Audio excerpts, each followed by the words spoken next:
Welcome, Sainers. Welcome to the first episode of Saints TV Weekly for season 2023. We're back, and again, sponsored by Inglewood Coffee Roasters. I've got it here. It's beautiful. I'm drinking the Ethiopia Sidamo blend today, and I highly recommend it. And even more of an incentive for you guys, go to inglewoodcoffeeroasters.com.au, type in discount code SAINTS40 and you get 40% off coffee, tea, and chai products. So there's a little bit of incentive for you guys. 40% off on amazing coffee. You can sip it, watch Saints TV Weekly, watch the boys replay of their win against Essendon on the weekend, and have a good start to your week. So hopefully you're a coffee drinker watching this and you're drinking Inglewood Coffee Roasters. So thanks again for them for jumping on board and supporting Saints TV Weekly. Okay, so straight into it. We're not joking around here. It's the first one of the season. We want to get this right. Straight off the bat, Friday afternoon, Moorabbin, RCA Park, 35-point win against the Bombers. A much better showing, wasn't it, compared to the week before against the D's, where they really just played us off the park and they made us look like a bottom two team the week before. But coming up against Essendon, who are a team with a new coach, trying a new game plan as well. On the up, some experts think, and we're on the down, some experts think. So it was good to get a performance in like that. The first quarter was a bit of a worry, but after that, we can all agree after quarter time, we got the Chocolates, kicked 6 goals, I think, to 1 point in the second quarter with the wind. Maintained that margin for the majority of the game. Saw it out, kept them to a low score of 32. Although they did miss a fair few shots, let's be fair. And we kicked 67 and kicked, I think, 10 goals, 7 or something like that. So good, accurate kicking. We won the game. But the downside was, again, injuries. You know, we've got it here. Marcus Windhager. I was standing near the race at the start of the game with Joycey. 2 seconds in, we see, Marcus go up the race, go into the rooms, and I'm like, oh, God, here we go. And he didn't look happy at all. And then 10 minutes later, he comes out. His arm's not strapped yet, but he's holding a bag of ice, and I'm thinking, well, that's not a good combination. A good player goes into the rooms for 10 minutes, comes out with a bag of ice. Yeah, a lot of people spotted that later in the game, his right arm was in a sling, and yeah, it looks like he's going to undergo surgery. I think he has on the Saturday, his right hand, and he's looking like he's a chance for round one still, but touch and go. There's a lot of players like him, like Membry, I think Seb Ross even. There's a few players there that are pretty touch and go to get to round one. So that was the only major injury to come from the game, which is good. Speaking of positives, it was really good to see the club release the big 150-year sort of campaign video earlier in the week, about 5 days ago. It was a really well done video. I really enjoyed it. There was a bit of humour, a lot of Saints history, a lot of legends, including just incorporating Lenny, Rui, you got Membry in there, Joey Montagna was in there, which was really funny. Rowan Marshall, Alice Burke, Hannah Priest, Ross Smith, notably. And yours truly. I've made a little bit of an appearance. I didn't really know that was going to happen. I heard some rumours that there was some little chances that I might be included, but a few Sainers sent me some screenshots and they spotted me in one of the... I think Ross Smith was holding some footy cards, and I was the first card. I was ahead of Molly Meldrum. So that's a big deal for me. So that was really cool that the club included me. And other Saints, Marshy was in it. Katrina as well was in it. There's a few other Sainers in there that were in it, and obviously it was all about the fans. So really cool that the club kind of angled it that way. And if you haven't watched the video, highly recommend it. It's a good couple of minutes.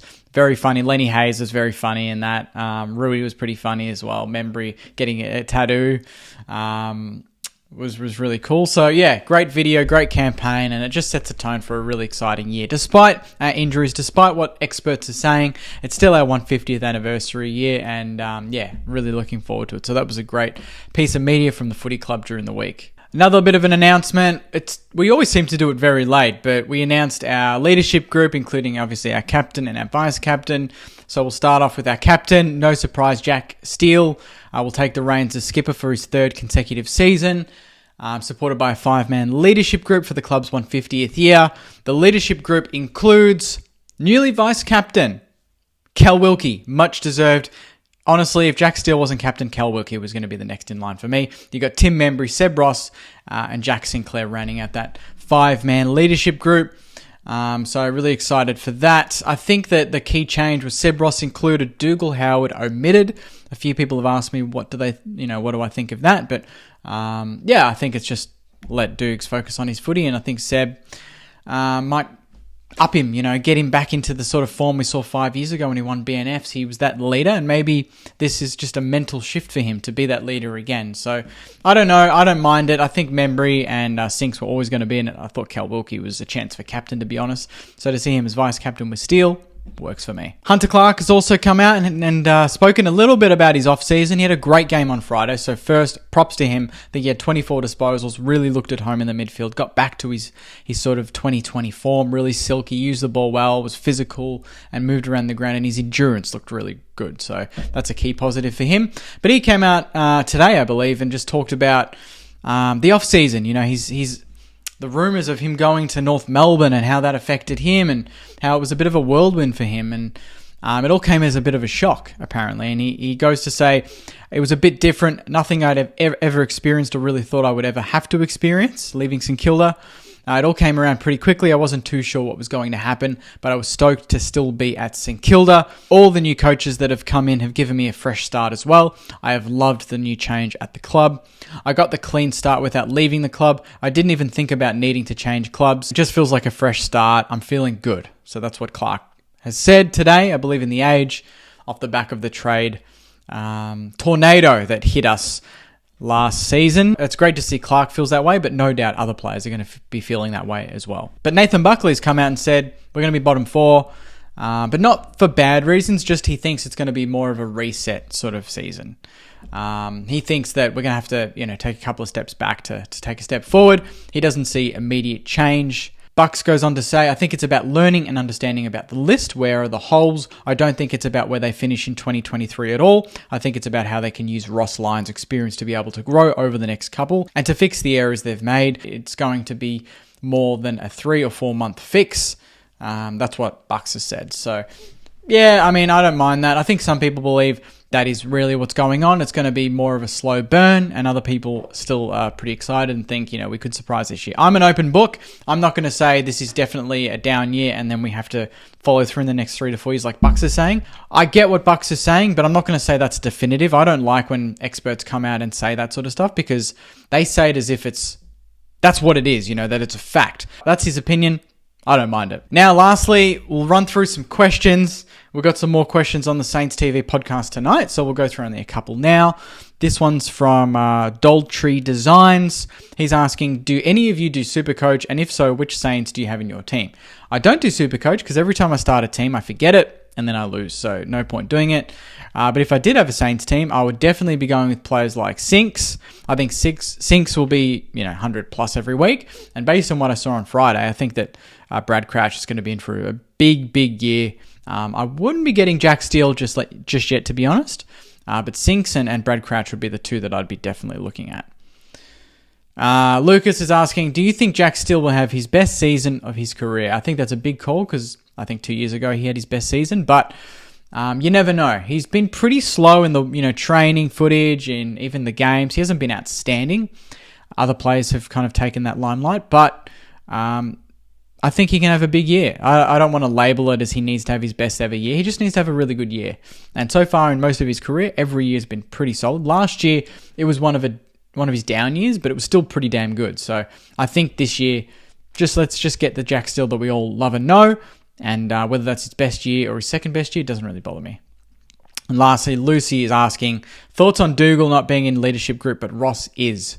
I kind of alluded to this earlier, but I think Dukes just needs to focus on his footy. I think that Ross Lyons probably, wants his players to his defenders especially, just to focus on the footy. And I think we might see the best of Dukes this year. I think that if he's just focused on punching the ball, tackling blokes, not taking kick-ins, not overusing the footy, I think we're going to see a very good Dougal Howard. You look at Zach Dawson, you look at all the defenders we had, none of them were really absolute leaders. They were leaders on field, but they didn't have to take any sort of responsibilities off field. Sam Fisher didn't, Max Hudson didn't, Zach Dawson definitely didn't. These sort of guys didn't. They just focused on their footy. So I think Ross is going to just tell Dukes, focus on your footy. And that's it. Wilkie is the leader of the back line. We don't need two I don't think we need two defenders, that are in the leadership group. I think we need one. Each line. We've got a halfback, we've got a backman, we've got midfield, we've got a forward in Tim Membry. So we're covering all the lines, and I think that's fine. So I wouldn't look too much into Dukes not being included in the leadership group. Great questions there, guys. Thanks again. And thanks for all of you for watching. Great to be back for Saints TV Weekly for March 6th. Obviously, there's only, I think, 12 days or 13 days to go until round 1. Super excited. Please like the video. Please comment your thoughts. And most importantly, subscribe. We want to get to 10,000 subscribers this year. There is going to be a lot of content coming. We're hopefully going to launch a new show, Saints TV Live, potentially this week or next week. A couple of Sainers on a weekly show live, chatting to fans, chatting news, just a lighthearted sort of news show. So hopefully you enjoy that. We've got the Saints TV podcast that launched last week with Joey Montagna, episode 100, and we've got episode 101 tonight we're recording, and that'll be released in the next day or two. So hopefully you enjoy that. And obviously a lot of other videos coming across the channel in the coming weeks in the lead up to round 1. So great to be back, Sainers. Great to be doing videos for you again. I love doing Saints TV Weekly. Thanks to Inglewood Coffee Roasters. So make sure to go to inglewoodcoffeeroasters.com.au and you get 40% off coffee, tea, and chai products. So if you love any of those, head on over, get them, and enjoy them for 40% off. So I'll leave it there, Sainers. Thank you very much for watching. Again, please like, comment, and subscribe, and I'll see you next week for another Saints TV Weekly. But until then, go you mighty Sainers. See you guys.